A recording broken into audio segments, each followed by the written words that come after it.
All right, on the popping. Alright, Shalom, Israel, Shalom. First and foremost, we give all praise, all honor, and all glory to Yahweh, Ba'ashem, Yahweh Shai, Ba'ashem, Rakakadash. Double honors to the apostles, the elders of Great Millstone, whose source is 100% truth. Shalom to the hopeful elect. Shalom to all the Akim, pushing truth and sincerity. And shalom to the sincere Aqua for community out there watching and learning. Shalaki, it's your GMS Columbus branch coming again with a lesson, another breakdown through the spirit. And today's breakdown, we're going through 2 Esdras 13. And just a quick overview of the chapter. This chapter is a simple chapter through the spirit. It just highlights the coming back of Yahweh Shai, and the destruction ultimately, and the destruction that he's going to bring, because a lot of these different religions and everything, they expect Yahweh Shai, or what they call Jesus Christ, to come back with some light affliction, when they expect him to come back and have this salvation for the whole world, and all these people, all these Christians that call him Jesus Christ. See, but it's contrary to that. When Luke it speaks about the Lord, it will just say, I come to give you peace, rather nay, division. The Lord's coming to bring that division, in these last days. And when Yahweh Shai comes, he's coming with destruction. You see? So, Lord willing, if Jake want to read 2 Esdras 13, start at the top. Real quick, let me get it. Yeah. You ready?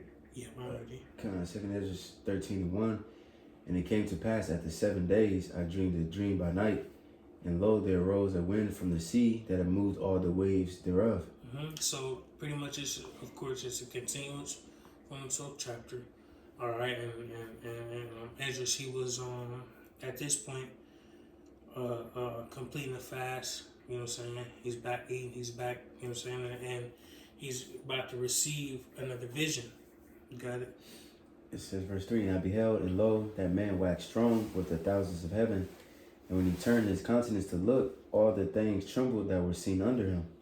So, in that regard, this is the return of Yahweh Shai. Right? And this is prophecy. This is according to the end times. Right? So, if Jake could got a few pieces, grab Revelation 19, verse 11. Jake could grab Psalm 68, 17. And then we can get Matthew 26, verse 3. And then I'm going to grab a definition. I got the Revelation 19. Revelation 19, verse 11. And I saw heaven open, and behold, a white horse, and he that sat upon him was called Faithful and True, and in righteousness he doth judge and make war. You see that? So what does that 2 Esdras 13 say? All right, he came with 1,000 in heaven. All right, and when he turned to the council, look, all things trembled that were seen under him. Slaki. See? So the Lord is coming back. Yahweh Shai is coming back in righteousness to make war with these people.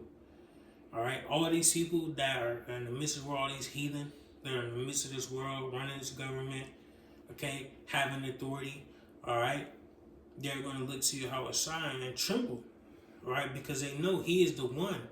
He is the one and only, the only begotten Son, all right, to judge and make war in righteousness.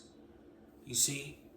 Because the Lord, the judgment of the Lord is righteous, right? And then a lot of people don't understand that because they take certain things of the world and they take how they feel and how they move and think that it is in righteousness. Their opinions. You see, their opinions, right? You see? But at the end of the day, the Lord is going to come with a righteous judgment because the Lord has seen all the atrocities and the things that this world has came about. All right? He's going to do everything in righteousness. See? Jake got Psalm 68 and 17. Jump to 14, Paul. Or just read the 14. Read 2:14, you said? Mm-hmm. All right. It go right into what the brother going into that 2nd Esdras 13 to 3. Back at Revelation 19:11, verse 12. His eyes were as a flame of fire, and on his head were many crowns. Oh yeah. And he had a name written that no man knew, but he himself. And he was clothed with a vesture dipped in blood, and his name is called the Word of the Most High. And the armies which were in heaven followed him upon white horses, clothed in fine linen, white and clean. And that's pretty much talking about the whole chapter of 2nd Esdras 13 about how Yahushua would come down with the host, the armies of the Lord. Right, like it said, and I beheld and lo, that man like strong with the thousands of heaven. That correlates right with Revelation 19, the whole chapter really. Mm-hmm. You know what I'm saying? But in particular, the 3rd verse of 2nd Esdras 13 and the 14th verse of Revelation 19. You know, like I said, and the armies which were in heaven followed him upon white horses, right? The heavenly host is going to aid Yahushua in his conquest to reclaim planet Earth and to destroy the wicked. You know what I'm saying? Destroy those who are slated for destruction. That's it. It's like it don't get that Psalm 68. I don't know how I got that. Oh, I said 17. Okay, yeah. My Psalm 68 17. I said 14. So like it. Psalm 68 17. Psalm 68:17. The chariots of the Most High are 20,000, even thousands of angels. The Lord is among them, as in Sinai, in the holy place. You see, so when you go into them chariots and you go into how much He's going to come with, and Lord willing, I believe I got that. Going into the legions of chariots that the Lord is going to. I want to go into that word, legions. Oh yeah, that's in through the Spirit. That's in Matthew. I think that's in Matthew. See, Matthew 26. Yeah, Matthew 26. Yep. What we get? Yep, I got that on here. Matthew 26 and verse 53. Yep. Yeah. Matthew 26:53. Thinkest thou that I cannot now pray to my Father, and he shall presently give me more than 12 legions of angels? So I'm going to go into that word, legions, real quick in the blue letter, just to show you the vastness of these legions of angels that Yahushua can call. This is in the blue letter. It says a legion, a body of soldiers whose number differed at different times, and in the time of Augustus seems to have consisted of 6,826 men. You see, so it's thousands of men. You know, imagine that times 12. You know, so Yahushua is coming back with a great number of angels, right, to aid him. And the whole time he doesn't even need them. I was about to say that he don't need none of it. That's just to show his majesty, his power. You know, show of force. It's a show of force. That's right. It's a show of force. You know, and that's a perfect example, because when you think about even the military, you know, when they come with their military, the whole time they don't need foot soldiers necessarily. You know, they can send a bunch of missiles in and handle the business. But at the end of the day, it's a show of force. You know, and Yahushua is coming to show a whole different level of force. All right. You can jump back in 2nd Esdras, verse 4. Verse 4 says, and whensoever the voice went out of his mouth, all they burned that heard his voice, like as the earth faileth when it feeleth the fire.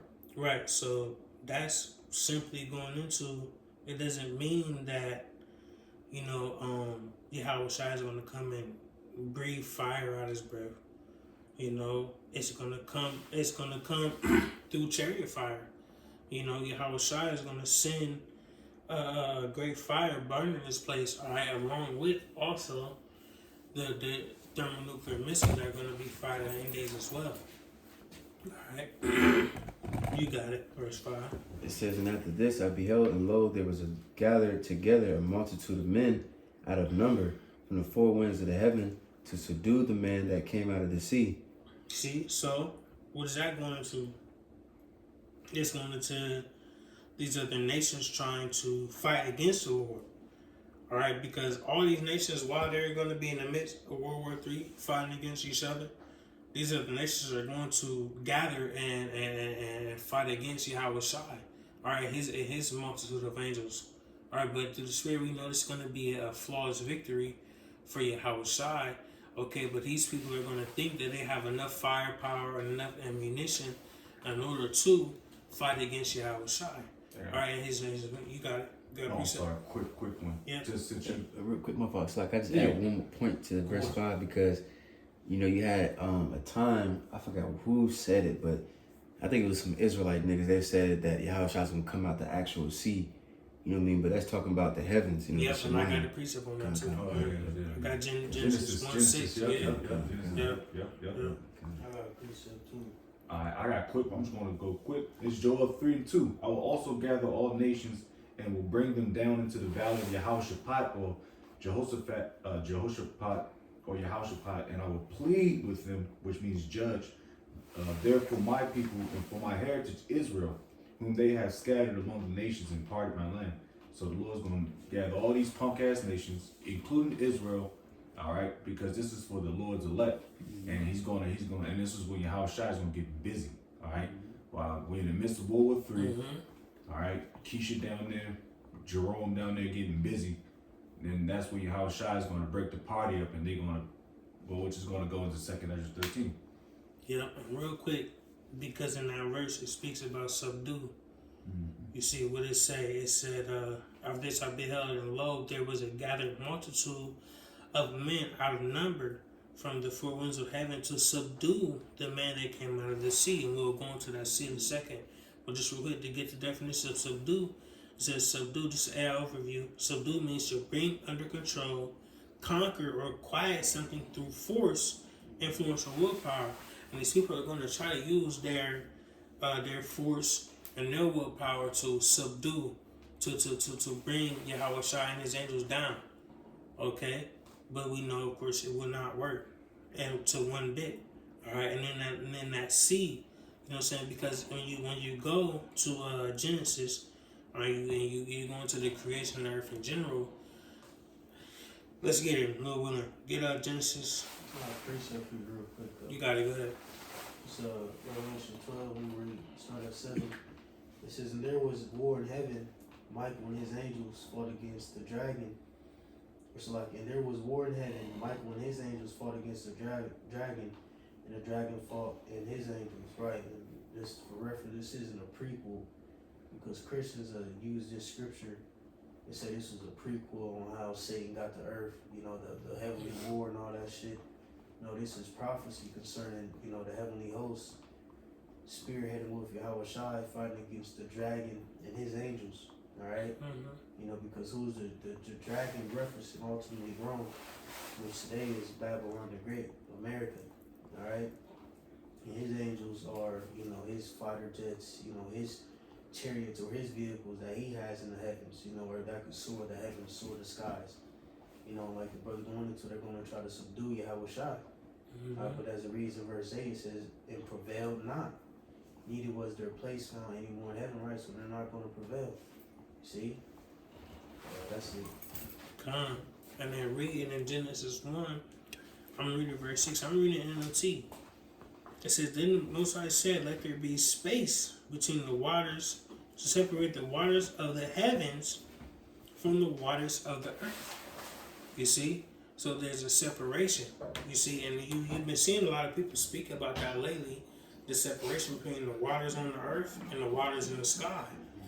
You see? So there's a difference. So when it speaks about that sea, it's not speaking about the Red Sea or the Atlantic Ocean or none of that. It's speaking about the sea, the water that's within the heavens, right? Breaking that firmament, right? And then him making his return and coming down with them chariots. All right? But you got it, we're at verse 5. I appreciate it. You got it. Real quick, this is Habakkuk 3, and I'm gonna start at 3. It says, "The Most High came from Teman And the Holy One from Mount Paran, Salah, his glory covered the clouds. Or Salah, his glory covered the heavens. Right, ultimately, Yahweh shall return. Okay, and his glory, covering the heavens. Alright, going into those chariots. And the earth was full of his praise, and his brightness was as the light. He had horns coming out of his hand, and there was the hiding of his power. Right, when we go into that word horns, it literally goes into beams. Mm-hmm. See? So, Yahweh Shai is coming in those chariots, and he's literally going to be shooting beams or rays of light, alright, or concentrated fire out of those chariots. Alright? Verse 5, it says, before him went the pestilence, and burning coals went forth at his feet. Again, Yahweh Shai returned. When the Lord visits this place via Yahweh Shai, alright, that's how he's coming.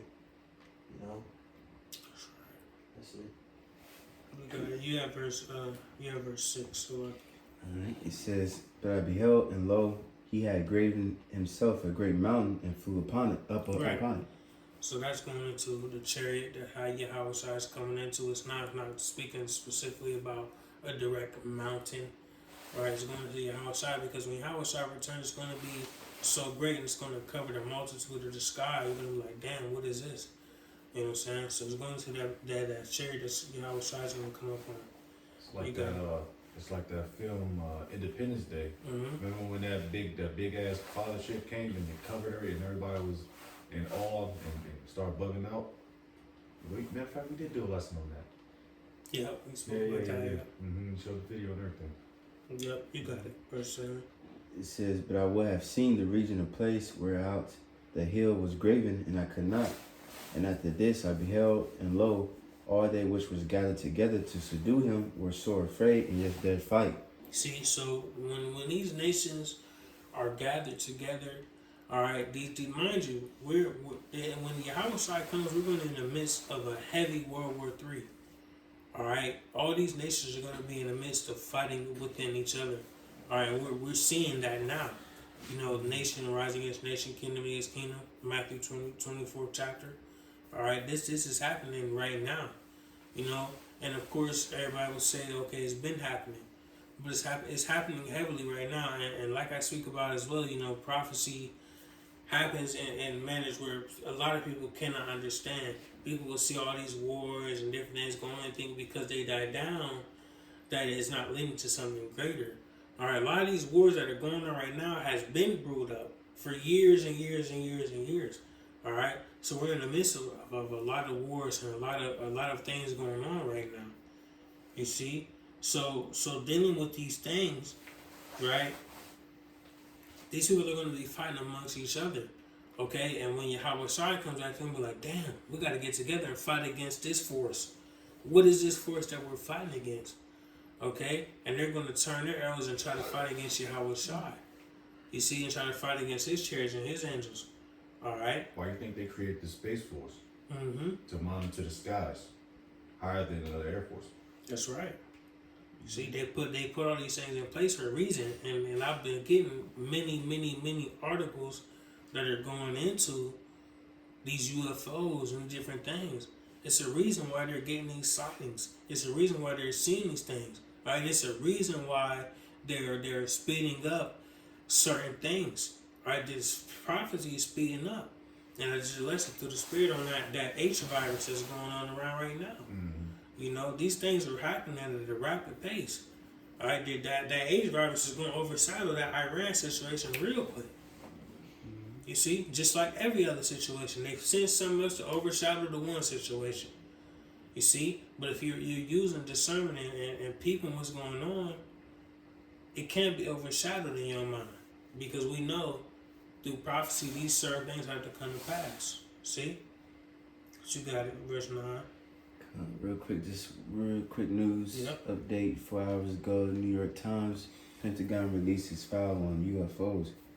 Of course, some of that shit gonna be mixed with truth and lies, but that just shows you, Esau, that's what he doing. He always painted that narrative that there's aliens and they gonna come down and take the resources of the earth and all this other bullshit. Yeah. But we know those are angels, you know what I mean? But he just getting those people's minds already ready So when that World War III starts, they gonna turn their guns to them because they like, well, these are my enemies, which technically they are your enemy, you know. But kind of, you said where we at 9? Yep, and now think about that though, because they're gonna turn them.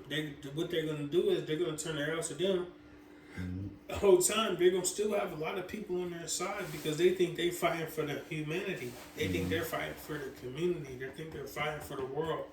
Whole time they're fighting against the Heavenly Father. That's gonna grasp a lot of people as well.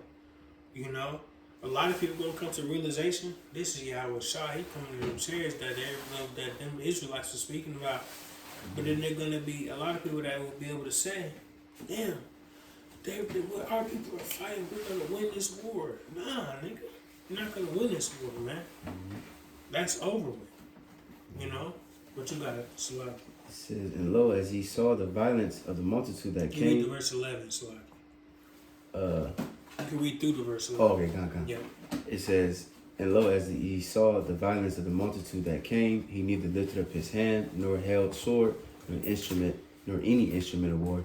But only I saw that he sent out of his mouth as it had been a blast of fire, and out of his lips a flaming breath, and out of his tongue he cast out sparks and tempests. And they were all mixed together, the blast of fire, the flaming breath, and the great tempest, and fell with violence upon the multitude which were prepared to fight, and burned them up every one, so that upon a sudden and innumerable multitude nothing was to be perceived, but only dust and smell of smoke. When I saw this, I was sore afraid. See, so the Lord is coming with a great fire, a great flame, a great tempest. You see, and the Lord willing, if Jake can grab this is a classic 2 Peter 3, to start at verse 10. You know, because when the Lord comes, he's not gonna lift a finger. He doesn't have to lift a finger.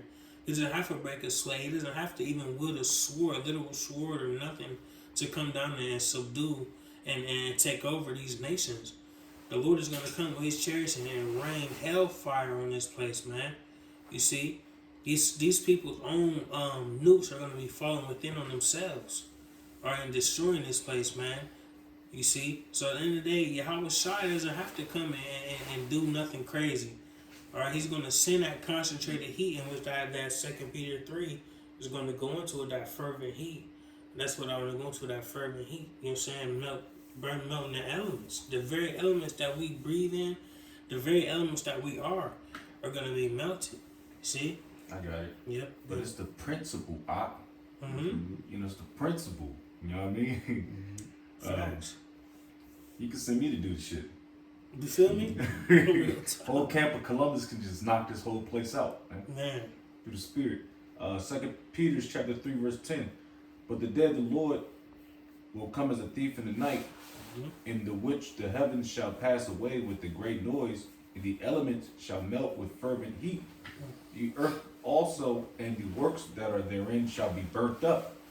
Seeing then that all these things shall be dissolved, what manner of persons ought ye to be in all holy conversation and godliness, looking for and hastening unto the coming of the day of our power, wherein the heavens being on fire shall be dissolved, and the elements shall melt with fervent heat. That's right. Let me get this definition. For fervent, it says marked by great intensity. You see, it's a great intensity that this heat is coming with. All right, and you can't take that lightly when we're dealing with Yahweh Shem Yahushai. All right, the Lord is coming with a great intensity and everything. All right, so take that seriously, man. And mind you, this is Esdras' interpretation, right? But you got it. Where we at? Verse 12. Yeah, that's gonna come from the Leviticus as well. Fervent heat. Yep. It says verse 12, afterwards saw I the same man come down from the mountain and call unto him another peaceable multitude. Hebrews 13:2. And there came much people unto him, whereof some were glad, some were sorry, and some of them were bound. And others, and other some brought of them that were offered, Then was I sick through great fear, and I awaked and said, Right, so real quick. So it says some were glad, going to elect. It says some were sorry, going to the 2/3. It says, and some were bound, going to the 2/3, or slocky, going to the heathen. Because when, we come back, we're going to put other heathen in subjection as well. All right, and then what it say? Some were brought and they were offered, and that's going into scattered Israelites. You know what I'm saying? Just for understanding. But you got it. Verse 14. it says, Thou hast showed thy servant these wonders from the beginning, and hast counted me worthy that thou shouldest receive my prayer. Show me now yet the interpretation of this dream. Mm-hmm. For as I conceive in my understanding, woe unto them that shall be left in those days, and much more woe unto them that are not left behind. Right, so what it said, you can read verse 17 too. For they that were not left were in heaviness. Right, so it says in those days.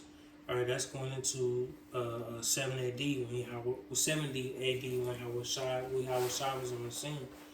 And what it says, woe to them because they had to deal with the Roman judgment. All right, and also today, and that's going to the next verse. It says woe not left says going to the 2/3 because they had to suffer that time and also the time of during Jacob's trouble. So that's going into now. So you had it's like, let me get to it real quick. It says they fear servant beginning. 17. Right, so you had those that were left, all right, and that's going into elect, and you had those that were not left, all right, and that's going to those that had to deal with the Roman captivity, and now going into them and having to deal with Jacob's trouble as well.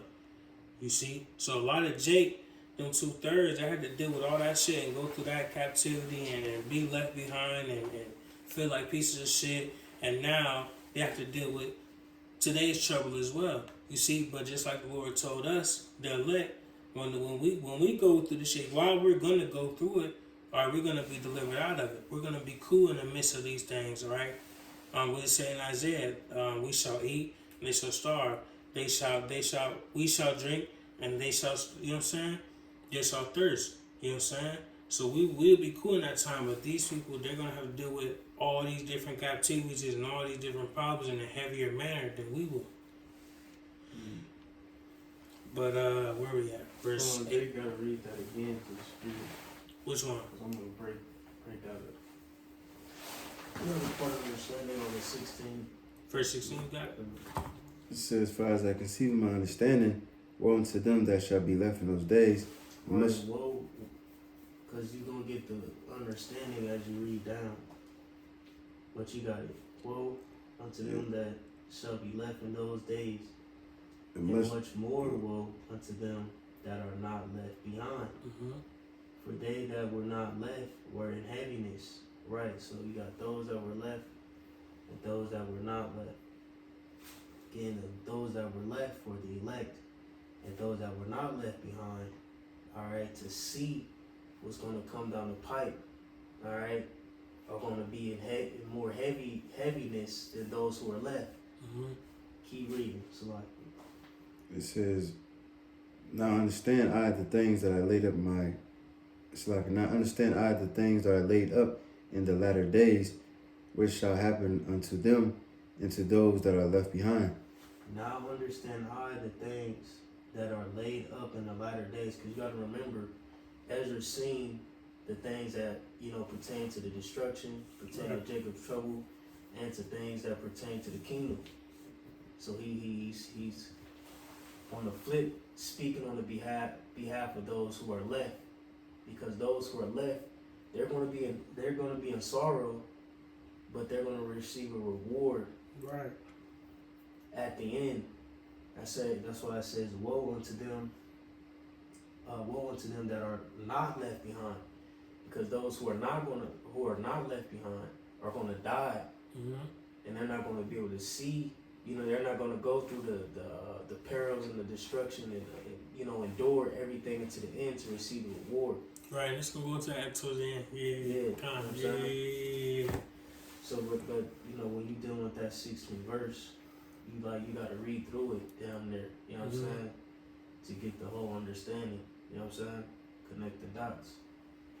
Right, and then even that 18th verse, the latter days going into the end time started in 70 AD when Yahweh Shai came on the scene. You know what I'm saying? But you got it. Verse 19. So therefore are they coming to great perils and many necessities, like of these dreams declare.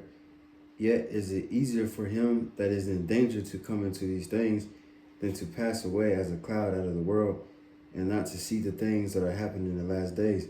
And he answered unto me and said, the interpretation of the vision shall I Right, real quick, real select. So what he says is, it says, yet it is easier for him that is in danger to come into these things than to pass away as a cloud of the world, and not to see these things than to happen in the last days. And he answered and said, so it's better for us to be here and deal with these things and to battle these things as opposed to have dealt with the destruction and die in the midst of these things. It's better for us to be here. The Lord sent us a certain revelation and a certain dealing to battle these things. It's better for us to be left behind. Right. You see? So it's better for us to be left here than to be have perished. You know? The Lord gave us a certain level of understanding and a certain level of endurance, so to speak, to deal with the things to come and the things that we are dealing with to this day. That making sense to Jay through the Spirit? Oh, yeah. Jay getting understanding? Yeah. That's why scripture says Revelation. It says it both ways. Blessed is he that are alive in the Lord. I forgot how it goes. Damn, now I'm kind of butchering it. You know what I'm talking about? I think so. Because it says it both ways. Blessed are the dead for their rest, and then it says blessed are those that still remain. I forgot how it goes though, but it's in Revelation, I know for sure. Real quick, I want to read it in this translation. Because I had to sit on it for a while. But this is 2nd Esdras 13. I'm going to start at 16. You know, I think it's CB. It says, I turn it